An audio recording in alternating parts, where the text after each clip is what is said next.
ये change of shift जो है पॉलिसी, नवाज शरीफ ने रात को फैसला, जो मेरी इतलात है कि रात को साहबदार साहब, शहबाज शरीफ साहब और मियाँ नवाज शरीफ साहब 3-4 लोगों की एक बड़ी इंपॉर्टेंट मीटिंग हुई है।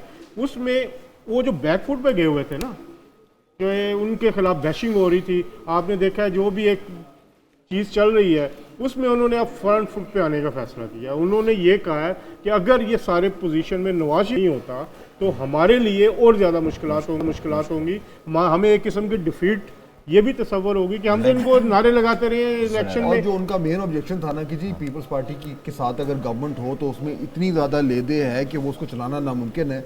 अब अगर पीपल्स पार्टी गवर्नमेंट में नहीं है, कैबिनेट में, तो फिर तो पीछे एमक्यूएम रह गई और छोटी पार्टियां रह गई, तो वो टेक्निकली तो कोलिशन गवर्नमेंट है, बट उस तरीके से नहीं है। तो शायद नवाज शरीफ साहब का इस केस में वापस आना जो है वो मजीद हर चीज सेल्फ कॉन्ट्रडिक्टरी हो रही है, हर चीज तकरीबन। पहले वो बैकफुट पे चले गए मियां नवाज शरीफ, उसके बाद कल तक उन तक यकीनन कुछ ना कुछ इस फैसले की झलक तो पहुंची होगी ना, जिसके बाद उन्होंने कहा ओके अगर इस तरह की स्ट्रॉन्ग कोएलिशन नहीं बनती तो फिर जिसको आप हैवी वेट कह रहे हैं वो आए।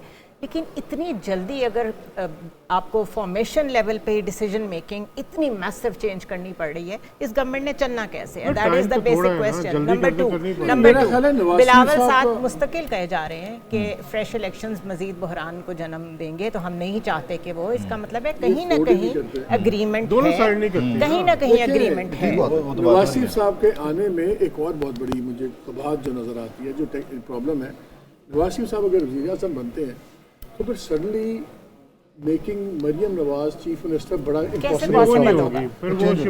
अब नवाज शरीफ साहब की जो पॉलिटिक्स हम देखते हैं और जिस तरह बिल्डअप भी किया है मरियम को, अब उन्होंने बिल्डअप भी किया है। आखिरी स्पीच मरियम करती थी, नवाज शरीफ साहब नहीं करते थे, वो भी एक मैसेज था, बड़ा क्लियर मैसेज था।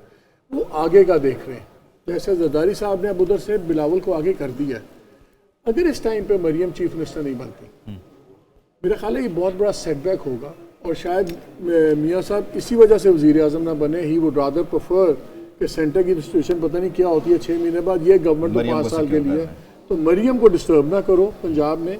मुझे इसलिए लगता है कि उनका इतना सिंपल चॉइस नहीं है कि एक नज़म लिख दिया 4 लोगों ने कहा हो गया जी मैं मरियम का फ्यूचर भी देख रहे होंगे। भी देखें कि इस टाइम पीएमएलएन के लिए पंजाब गवर्नमेंट एसेट है और फेडरल गवर्नमेंट लायबिलिटी है। सबसे बेहतर शहबाज शरीफ चला सकते हैं पंजाब को। अब अगर उन्होंने देखे ना पंजाब से, और पंजाब में इस इलेक्शन में जिस तरीके से उनको प्रॉब्लम हुआ है, I think the party realises कि उन्हें लिटरली रीबिल्ड करना है पंजाब, और उसको रीबिल्ड करने के लिए उन्हें अपने तमाम तर वसाइल और बेस्ट टीमें यहाँ पर डालनी होगी। कैप्टन इनका बेस्ट टीम आपको भी पता है कौन चला सकता है। अच्छा, आपको भी, आप दोनों से मेरा सवाल है, आपको ये नहीं लग रहा कि नून लीग भी पंजाब में अब कम बैक करने की कोशिश करेगी, पीपल्स पार्टी भी पंजाब में कम बैक करने की कोशिश करेगी? समहाउ नेक्स्ट इलेक्शंस जब भी होते हैं अब सबका फोकस उस पर। एक और डेवलपमेंट जो हुई है ना, वो भी बहुत ज्यादा आज थी कि अली अमीन गंडापुर साहब को जो वज़ीर आला का कैंडिडेट बनाया गया है, उसकी वजह से जो इदारा है हमारा,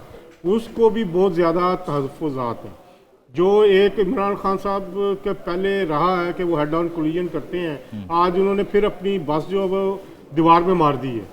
जो थोड़े बहुत कहीं ना कहीं लोग समझते थे कि शायद बात हो, कोई किसी किस्म का कोई सॉफ्ट कॉर्नर हो, तो आज उन्होंने एक ऐसा शख्स जिस पर अदारे पर हमलों के इल्ज़ामात हैं, मैं नहीं कहता कि उसने किया है, और वो सीरियस इल्ज़ामात हैं और वो रुपोश है, उस शख्स को वज़ीर आला बनाने का कैंडिडेट करके उसने इदारे के साथ तो डायरेक्ट एक और फटा ले लिया। नहीं डायरेक्ट हुआ, नहीं डायरेक्ट इलेक्शन में ठोक दिया इदारे को, तो उसके बाद क्या रह जाता है?